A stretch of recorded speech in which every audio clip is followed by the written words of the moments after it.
Hello students, how are you all? I hope all of you are fine and safe at your home, studying well.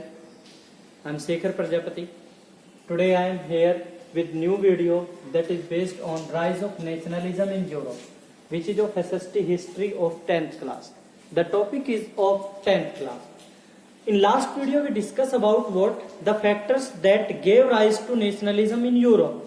Now we are going to learn what we are going to discuss the beginning of nationalism in Europe. How was it initiated in Europe? Okay, so watch the video quite attentively. What is written? Mid 18th century, no nation state in Europe, Central and Eastern Europe were under absolute monarchies.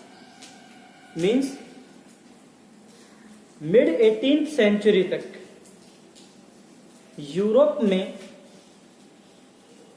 Nation और nation state का जो एक तरह से agenda था that was not introduced. There were what? Absolute monarchy. क्या था?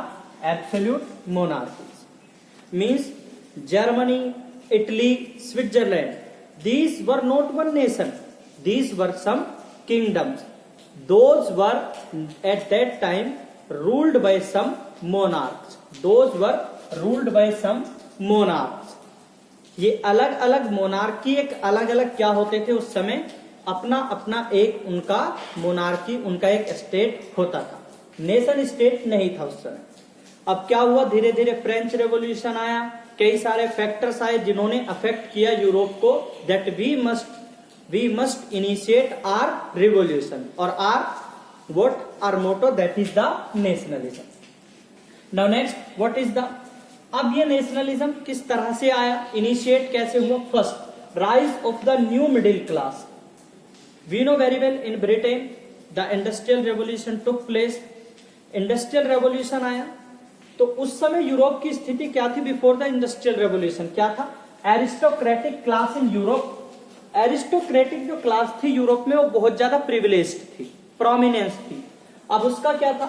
Was a dominant class and comprise of only few people. लेकिन उस एरिस्टोक्रेटिक जो क्लास थी, जो डोमिनेंट प्रोमिनेंट क्लास थी उस समय, उसमें बहुत कम लोग थे. Few people were over there. ठीक है. अब क्या हुआ? उसको लोग तो कम बनाते थे, उसमें कम लोग थे. अब धीरे धीरे क्या हुआ? Most of the people were farmers. अब क्या हुआ? वहां पर लोग जो थे वो बहुत ज्यादा लोग कैसे थे? पीजेंट्स थे या फार्मर्स थे. इंडस्ट्रियल रेवोल्यूशन कहां आया? ब्रिटेन में. ब्रिटेन से आने के बाद it spread to the European countries. अब जब यूरोपियन कंट्रीज में इंडस्ट्रियल रेवोल्यूशन पहुंचा तो वहां पर जो एक मिडिल क्लास के लोग थे, which were farmers. Most of the people of the middle class were farmers. कुछ स्मॉल इंडस्ट्रियलिस्ट थे, कुछ बिजनेसमैन थे, कुछ प्रोफेशंस थे. ठीक है. उन सभी ने क्या किया? इंडस्ट्रियल रेवोल्यूशन जैसे ही आया तो यहां पर इन लोगों की क्या डिमांड बढ़ गई. डिमांड बढ़ गई. These people were going to do work over there. ये वहां पर वर्क करने लगे और जब ये वर्क करने लगे तो इनकी डिमांड बढ़ गई. धीरे धीरे ये लोग क्या हो गए? ये जो मोस्ट ऑफ द पीपल थे वहां पर फार्मर्स या छोटे छोटे इंडस्ट्रियलिस्ट या बिजनेसमैन, ये सभी क्या हो गए? इन्होंने एक नई मिडिल क्लास का क्या बनाया? फॉर्मेशन किया. वो नई मिडिल क्लास उस समय पर ये क्या कहा? Rise of new middle class. पहला क्या हुआ इसका? नेशनलिज्म फैलना. पहला इसका कोर्स ये था कि वहां पर एक नई मिडिल क्लास निकलकर सामने आई. किसके अलावा? जो एरिस्टोक्रेटिक क्लास थी यूरोप में, उससे हटकर एक नई मिडिल क्लास सामने आई जिसने यूरोप के विकास के लिए और वहां पर नेशनलिज्म का जो ये मोटो था इसको स्प्रेड करने के लिए बहुत ज्यादा वर्क किया. इसके बाद नेक्स्ट है लिबरलिज्म. लिबरलिज्म क्या होता है? इसके लिए मैं आपको एक वर्ड बताऊंगा.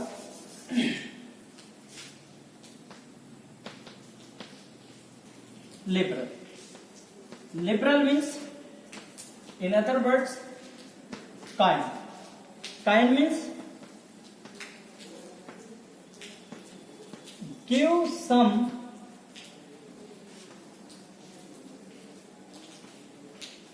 फ्रीडम. लिबरलिज्म वहां पर दो टर्म में दिया गया. First political, and next was what? That was economically. Politically and economically. पढ़ लेते हैं. In 1834, a custom union called Zolleverian was formed at the initiative of Persia. Initiative of Persia. 1834 में एक कस्टम बनाया गया, जिसे कस्टम यूनियन, जिसे क्या कहा गया? जोलेवेरियन. उस समय का जो कस्टम था, उस समय जो सोसाइटी में, वहां यूरोपियन सोसाइटी में, यूरोपियन स्टेट में जो मोनार्कीज होती थी, वहां पर क्या था? वहां पर अलग अलग सोसाइटी में या अलग अलग यूनियन में एक अलग तरह से क्या होता था? क्लास, उसकी अगर बात की जाए, कस्टम्स, ड्यूटीज अलग अलग होती थी. जैसे मैंने बताया ना, Germany, Italy and Switzerland what not one nation. वो उस समय क्या था? वहां पर वो सभी अलग अलग किंगडम्स थे. वो सभी किंगडम्स थे. अब मैं दूसरे किंगडम में जाऊंगा, I have to pay the duty over there. मुझे ड्यूटी वहां भी देनी पड़ेगी. और जब मैं एक ही गुड्स पर बार बार ड्यूटी दूंगा, what will be there? My cost will increase and my profit may be not will be decrease. मेरा प्रॉफिट डिक्रीज होगा. तो इन लोगों के साथ क्या हुआ? जब ये यूनियन, कस्टम यूनियन का उस समय गठन हुआ, क्या था उसका नाम? जोलेवेरियन. इस यूनियन ने क्या किया? इसने, पर्सिया ने इसे क्या किया था? इनिशिएट किया था. इसने लोगों को लिबरलिटी दी that you have to pay the security and the what and the yes tax once. So इससे क्या हुआ? जो मिडिल क्लास थी उसे क्या हुआ? व्यापारी थे, उन सभी को क्या हुआ? उन सभी को एक लिबरल पॉलिसी मिली. अब समझते हैं ये क्या थी. ये लिबरलाइजेशन या लिबरलिज्म जो था, ये क्या था? ये दो तरह से था, पॉलिटिकली और इकोनॉमिकली. पॉलिटिकली अगर बात की जाए, इसका जो मीनिंग अगर मैं आपको बताऊं, तो इसका मेन मीनिंग हमारे सामने निकल कर आता है, that is freedom. In both the terms it stands for freedom. Freedom, liberty, equality. यहां पर क्या आता है? Freedom, liberty, equality. मीनिंग आता है पॉलिटिकल. दो टर्म्स थे इसका. पॉलिटिकली क्या था? लिबरलिज्म. पॉलिटिकली क्या था? यूरोप में लोग थे, उनके पास ये अधिकार उस समय दिया गया that you are politically free to do whatever you want. To do whatever you want. Government कोई वर्क करेगी, वो आपकी कंसेंट से करेगी. This was the liberalism. Government want to do anything, then the people must be engage in that. They might be what? They might be the source to get that what? Passed. दूसरा, equality. Everyone had the equality at that time. No unjust was there at that time. It was set up to do what? Okay.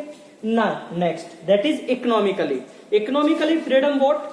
I want to do a business.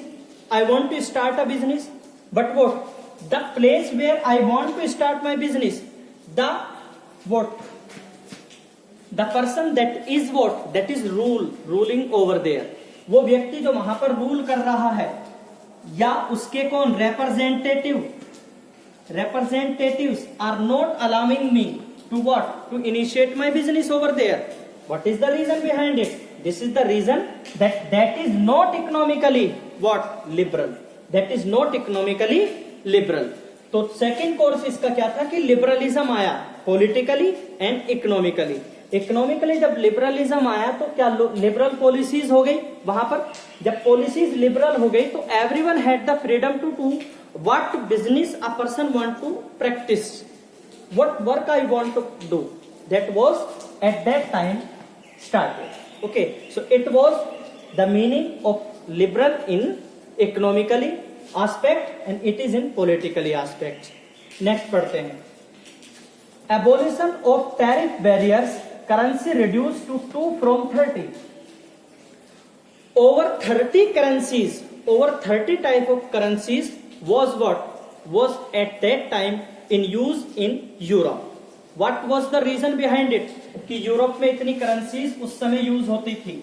Reason ये था, मैंने बताया ना, no one nation state was there. There were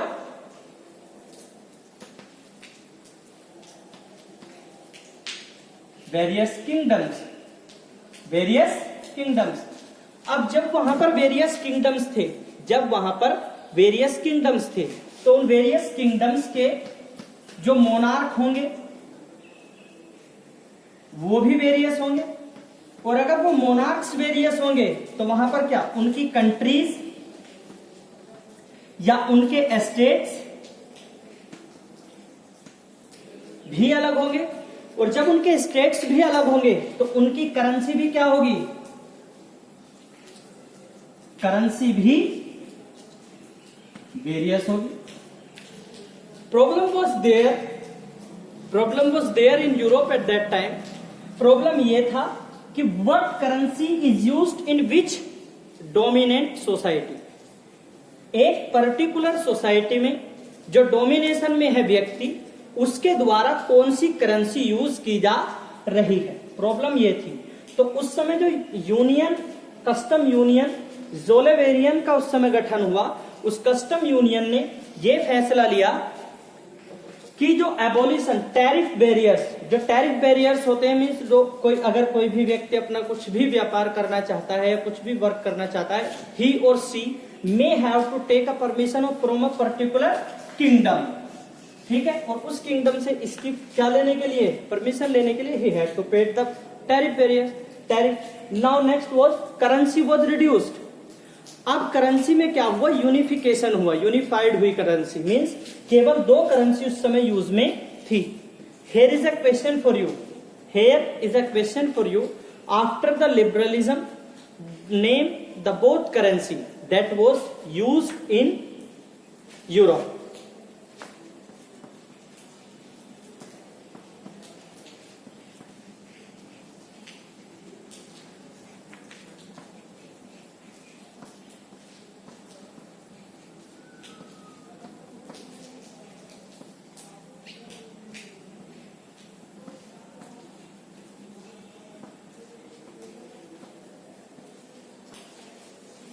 name the currency used in Europe after liberalism. Liberalism के बाद Europe में जो currencies use हो रही थी, I have told you there were two currencies in use in Europe at that time. You have to give me the name, you have to give me the name of these currencies which were used in Europe at that time. चलिए next बात करते हैं। Railway created mobility to unified the nation. Railway played an important role, railways played an important role. What was the role of railway?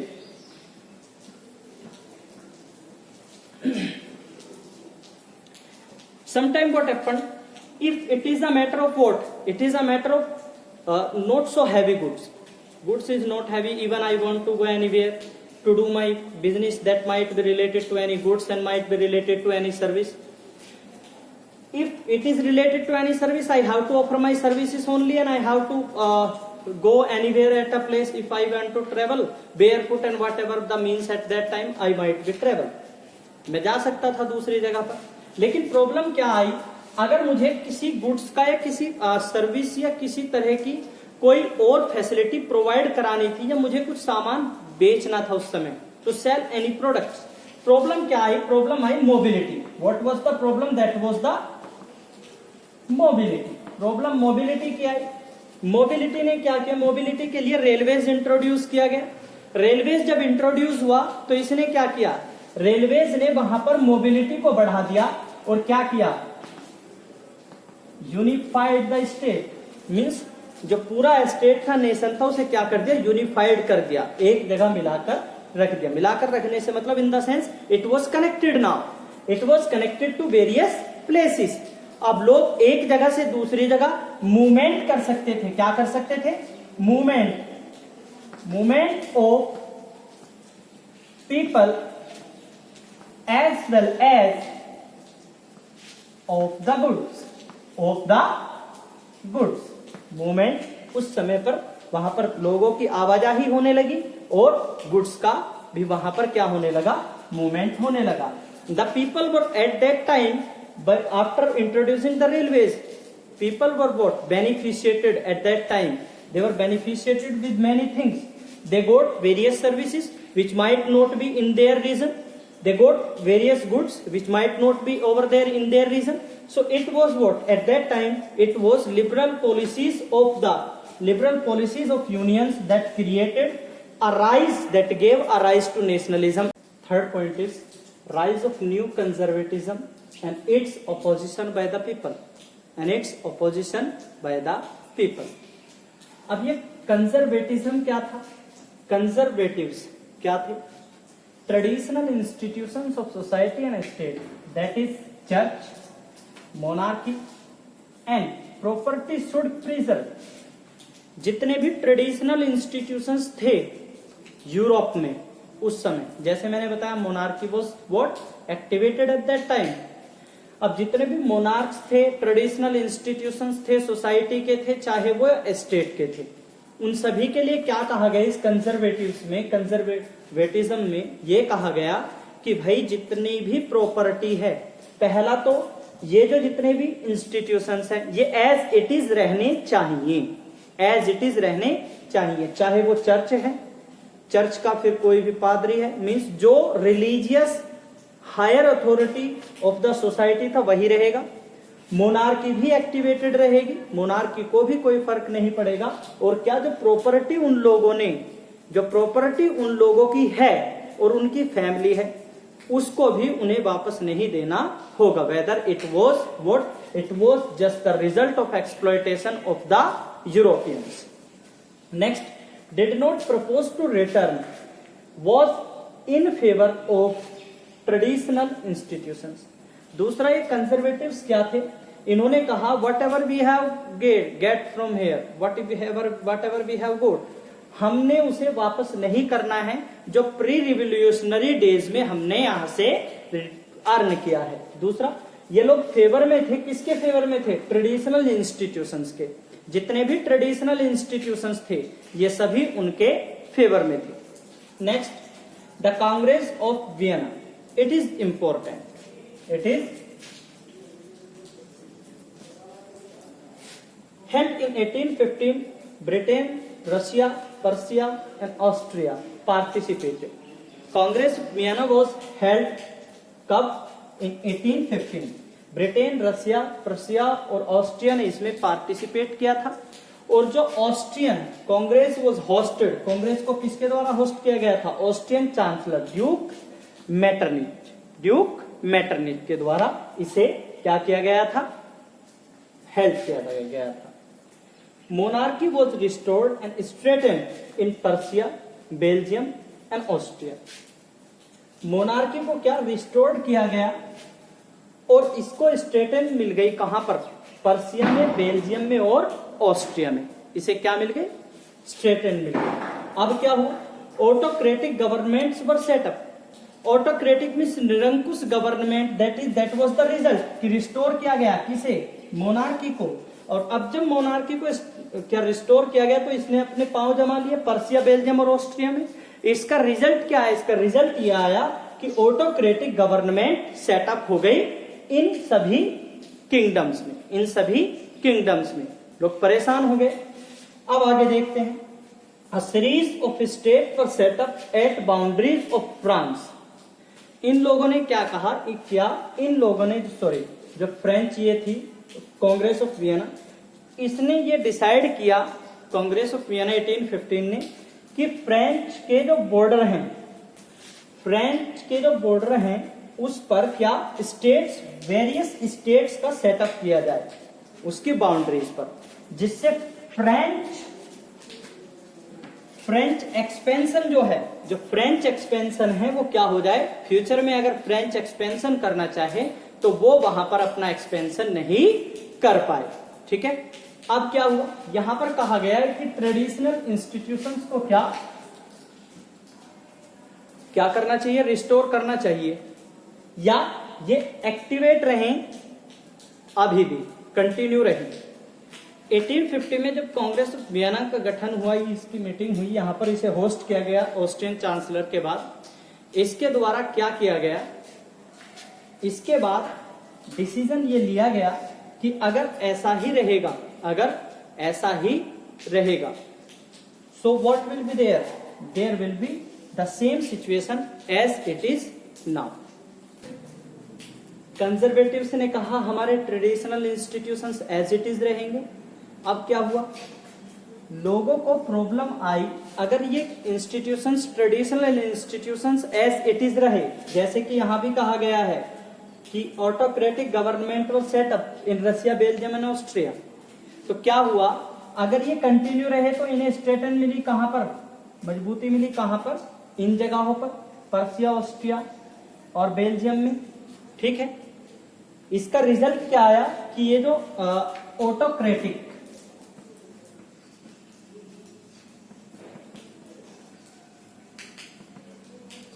Regimes थे, autocratic regimes थे, क्या हो गए, ये पावर में आ गए, बहुत ज्यादा ऑटोक्रेटिक हो गए।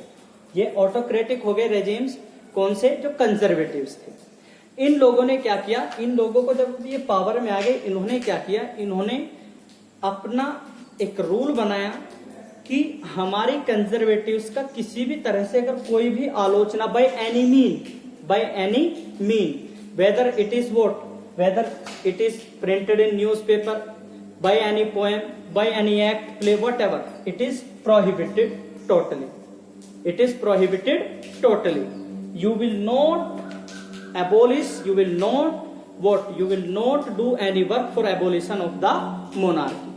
इसी का रिजल्ट ये आया कि लोगों ने क्या किया, लोगों को लिबरल आइडियाज, जब लोगों की लिबरलिटी, फ्रीडम दोबारा से क्या हो गई, रिटेन हो गई, तो लोगों ने क्या किया, there was a rise of feeling of nationalism among the people at that time, and they opposed it a lot. In next segment we will going to discuss the further topics.